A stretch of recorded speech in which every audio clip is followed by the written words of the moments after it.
Film की शुरुआत एक लड़की से होती है। लड़की बहुत डरी हुई होती है। उसके पास एक बंदूक और पैसों से भरा एक बैग है जिसे वह बार बार देख रही थी। एक जगह पहुंचने के बाद उसकी कार का टायर पंचर हो जाता है। वह अपना बैग और बंदूक लेकर आगे चलने लगती है। तभी पीछे से कार आती है और उससे टकराकर लड़की की मौत हो जाती है। इस कार में 4 दोस्त होते हैं और अब ये डर के मारे कार से बाहर आते हैं। उन्हें समझ नहीं आता कि अब क्या करें। तभी पॉल की नज़र पैसों वाले बैग पर पड़ती है। इसे देखने के बाद वह बहुत ज़्यादा खुश हो जाता है, लेकिन बाकी 3 दोस्त डरे हुए हैं क्योंकि उनके सामने एक लड़की की लाश पड़ी है। जॉन उन्हें कहता है पुलिस के पास जाना चाहिए, जबकि पॉल कहता है कि नहीं, पुलिस यह पैसे अपने पास रख लेगी और हमें कत्ल के इल्ज़ाम में जेल में डाल देगी। लेकिन बाकी दोनों भी पॉल का साथ देते हैं क्योंकि पहली बात तो वो जेल नहीं जाना चाहते थे, दूसरी बात वो पैसों से अपनी ज़िंदगी बदलना चाहते थे क्योंकि उनके दिल में भी लालच आ गया था। उनमें से एक पॉल से पूछता है कि अब बॉडी का क्या करें, तो पॉल कहता है कि कैबिन में पहुंचकर हम बॉडी को जंगल में कहीं दफना देंगे और फिर पैसों को बांटकर इस मामले को हमेशा के लिए भूल जाएंगे। जिसके बाद वो लड़की की बॉडी और बैग को कार में रख लेते हैं। वो निकलने ही वाले होते हैं कि तभी वहाँ एक पुलिस की गाड़ी आ जाती है जो उसी लड़की को ढूंढ रही होती है। पुलिस को देखकर पॉल सभी को शांत रहने के लिए कहता है ताकि पुलिस को उन पर शक ना हो। तभी पुलिस की नज़र लड़की की कार पर पड़ती है, जिसके बाद वह इन चारों से पूछताछ करता है। पॉल कहता है कि हमने वहाँ किसी लड़की को नहीं देखा, हमारी कार बीच रास्ते में अचानक बंद हो गई थी, इसलिए हम उसे ठीक करने के लिए रुके थे। अधिकारी कहता है कि आपकी कार बिल्कुल नई लग रही है, फिर इसमें खराबी कैसे आई? पॉल पुलिस को जवाब देता है कि हम नहीं जानते। अधिकारी कहता है कि ठीक है, लेकिन मुझे कार को देखने दो। अब पॉल को डर था कि अधिकारी अंदर पड़ी लाश को देख सकता है, इसलिए वह लड़की की बंदूक उठाता है और उसे पुलिस वाले पर तान देता है। यह देखकर बाकी दोस्त बहुत डर जाते हैं। पुलिस अधिकारी उसे बंदूक नीचे करने के लिए कहता है, लेकिन पॉल उस पुलिस वाले को गोली मार देता है। यह देखकर पॉल के बाकी दोस्त डर जाते हैं कि उसने पुलिस वाले को मार दिया है। अब वे सभी दोस्त आपस में बातचीत करते हैं कि हमें अब आगे क्या करना चाहिए। इस पर पॉल उन्हें कहता है कि हम इस पुलिस अधिकारी की डेड बॉडी को यहीं छोड़ देंगे ताकि पुलिस समझे कि इस लड़की ने इस पुलिस को मार दिया है और वहां से भाग गई है। इसके बाद वे लोग अपनी गाड़ी में बैठकर वहां से कैबिन की ओर चल पड़ते हैं। कैबिन में पहुंचकर हम देखते हैं कि वो जगह बिल्कुल सुनसान थी। जॉन जो कुछ भी हुआ उससे बहुत दुखी था, इसलिए वो किसी से भी बात नहीं करता। उनके 2 दोस्त लाश को दफनाने के लिए गड्ढा खोद रहे थे। वहीं दूसरी तरफ पॉल पैसे गिनने में लगा हुआ था ताकि वो पैसों को चारों दोस्तों में बराबर बांट सके। इसके बाद जॉन अपनी पत्नी को फ़ोन करता है। उसकी पत्नी कहती है, मैं सुबह से तुम्हें फ़ोन कर रही हूँ, लेकिन तुमने मेरी एक भी कॉल का जवाब नहीं दिया, मैं कारण जान सकती हूँ? उसकी बात सुनकर जॉन कहता है, मैं बिल्कुल ठीक हूँ और शिकार के बाद मैं जल्द ही घर लौट आऊँगा, तुम चिंता मत करो। इसके बाद हमें एक और आदमी दिखाया जाता है जिसका नाम सिडनी होता है। वह आदमी उसी जगह पहुंचता है जहां लड़की की कार खड़ी थी। वह अंदर देखता है लेकिन उसे वहां कुछ नहीं मिलता। फिर वह देखता है कि ज़मीन पर बहुत सारा खून पड़ा है, तो वह समझ जाता है कि उसे कहां जाना है। वह कार लेकर सीधा उन दोस्तों के कैबिन में पहुंचता है जहाँ वे शव को दफना रहे थे। उस आदमी को देखकर वे चारों दोस्त हैरान हो जाते हैं। पॉल उससे पूछता है कि तुम कौन हो, तो सिडनी कहता है कि तुम्हारे पास मेरा एक बैग है, मैं उसे लेने आया हूँ, उसे मुझे दे दो और तुम चारों को जाने दूंगा। अब उन्हें समझ नहीं आता कि सिडनी यहाँ कैसे पहुँचा। पॉल उस पर बंदूक तानता है और अपने दोस्त से कहता है कि उसकी तलाशी लो, लेकिन उसके पास कोई हथियार नहीं होता है। वह एक बार फिर उनसे कहता है कि मुझे मेरा बैग दे दो और मैं यहाँ से चला जाऊँगा। पॉल पूछता है कि तुम यहाँ कैसे आए? अब उन्हें समझ नहीं आ रहा है कि वह इतना शांत कैसे है, न तो उसे गुस्सा आ रहा है और न ही वह उनसे कुछ कह रहा है। तभी उन्हें जंगल से कुछ आवाज़ें सुनाई देती हैं और वे सोचते हैं कि शायद सिडनी के आदमी उन पर निशाना साध रहे हैं। इसलिए जॉन और उसका दोस्त बंदूक लेकर जंगल देखने चले जाते हैं। पॉल सिडनी से पूछता है कि जंगल में तुम्हारे कितने आदमी हैं?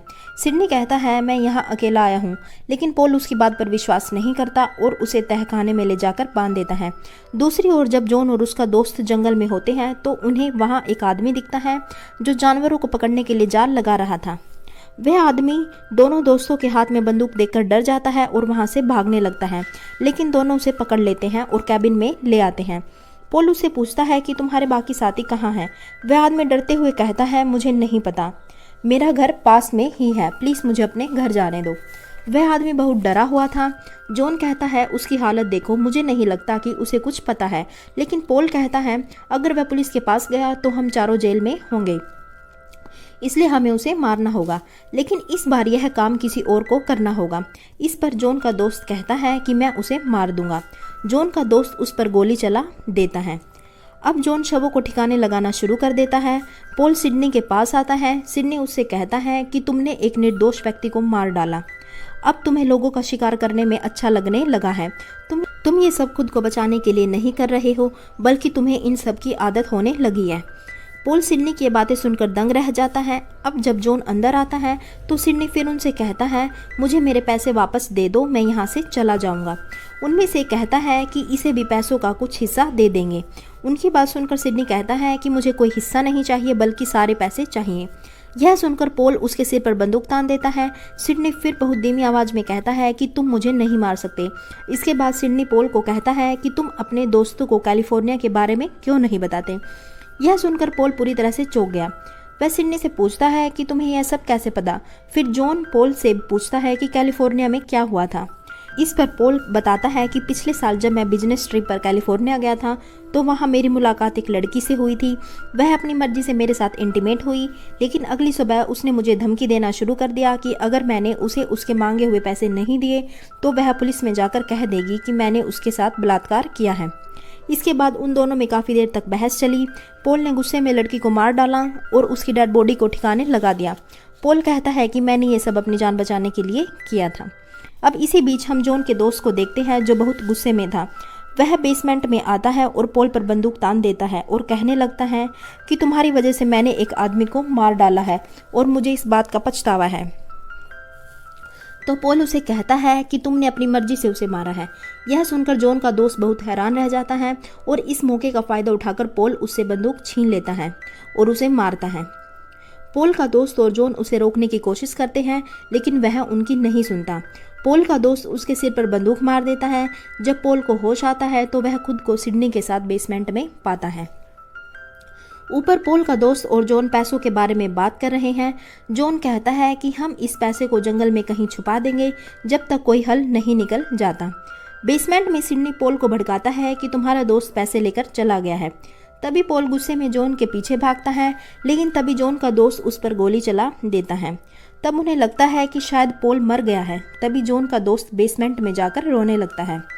सिडनी कहता है, तुम उस आदमी को मारना नहीं चाहते थे, फिर भी तुमने उसे मार दिया और अब तुमने अपने दोस्त को गोली मार दी।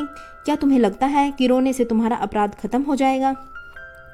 दूसरी तरफ हम जॉन को देखते हैं। उसने जंगल में खोखला पेड़ देखा और उसने वह बैग उसके अंदर छिपा दिया। इधर सिडनी पॉल के दोस्त से पूछता है कि क्या तुम जॉन पर भरोसा करते हो। इस पर वह जवाब देता है कि हाँ, मुझे जॉन पर भरोसा है। सिडनी कहता है कि तुम ये पैसे लेकर अपनी ज़िंदगी बेहतर बनाने की सोच रहे हो ना, लेकिन मैं तुम्हें बता दूं कि इस पैसे ने आज तक किसी का भला नहीं किया है। ऐसा कहने पर दोस्त उसे चुप रहने के लिए कहता है। तब सिडनी कहता है कि मुझे मेरे पैसे दे दो और मैं तुम्हें जिंदा जाने दूंगा। अब जब जॉन कैबिन में लौट रहा था तो पॉल उसके सामने आता है और उस पर बंदूक तान देता है और कहता है कि मुझे बैग तक ले चलो वरना मैं तुम्हें गोली मार दूंगा। वह डरते हुए कहता है, अगर तुम्हें पैसे चाहिए तो मैं तुम्हें वहां ले चलूंगा। लेकिन रास्ते में वह चालाकी से पॉल को उस रास्ते पर ले जाता है जहां जानवरों को पकड़ने के लिए जाल बिछाए गए थे। तभी पॉल का पैर एक जाल में फंस जाता है और वह दर्द से चीखता है। इसके बाद जॉन कैबिन में पहुंचता है और अपने दोस्तों को सारी बात बताता है। इससे पहले कि सिडनी कुछ और कह पाता, पॉल का दोस्त उसके सिर में गोली मार देता है और फिर वहां एक अजीब सी आवाज़ गूंजने लगती है और वे सभी दर्द से चीखने लगते हैं। अब वो उस जगह पर जाते हैं जहां जॉन ने पैसे छुपाए होते हैं, लेकिन रास्ते में पॉल ने उन्हें देख लिया होता है और उनका पीछा करता है। उसने अपने आप को उस ट्रैप से बाहर निकाल लिया था। अब हमें सिडनी दिखाया जाता है जो अचानक अपनी आंखें खोल लेता है, जिससे हमें पता चलता है कि वो एक वैम्पायर है। उधर वो तीनों उस पेड़ के पास जाते हैं जहां जॉन ने पैसे छिपाए थे। पॉल उनमें से एक को गोली मार देता है और वो वहीं मर जाता है क्योंकि वो चुपचाप उन पर नजर रख रहा था। ये देखकर जॉन और उसका दोस्त पेड़ के पीछे जाकर छिप जाते हैं। तभी जॉन का दोस्त पॉल से कहता है, तुम हमारे दोस्त हो, मैं अपनी बंदूक बाहर फेंक कर आ रहा हूँ, तुम भी अपनी बंदूक फेंक दो। इस पर पॉल कहता है कि तुम पहले बाहर आओ और वह बाहर आ जाता है और उसके हाथ में वह बैग भी होता है। लेकिन तभी जॉन का दोस्त पॉल के पीछे से सिडनी को देख लेता है और वो उसे देखकर दंग रह जाता है। बैग उसके हाथ से गिर जाता है और पॉल उसे गोली मार देता है। वो सोचता है कि वो जिंदा कैसे है। पॉल कुछ समझ नहीं पाता। इस बीच सिडनी जॉन के दोस्त को एक पेड़ से घसीटता है। फिर वह एक इंजेक्शन के जरिए उसका खून निकालना शुरू कर देता है ताकि वह अपना पेट भर सके। और यहीं से हमें पता चलता है कि सिडनी असल में एक पिशाच है। जॉन अब मरने वाला था क्योंकि वह बुरी तरह घायल हो गया था। तभी सिडनी उसके पास आता है और उसे अपना खून पिलाता है। वह कहता है, इससे तुम अमर हो जाओगे और कभी नहीं मरोगे। तुम लोग बहुत लालची हो जो अपने फायदे के लिए कुछ भी कर सकते हो। यह कहकर वह पैसों से भरा बैग और बंदूक लेकर वहां से चला जाता है।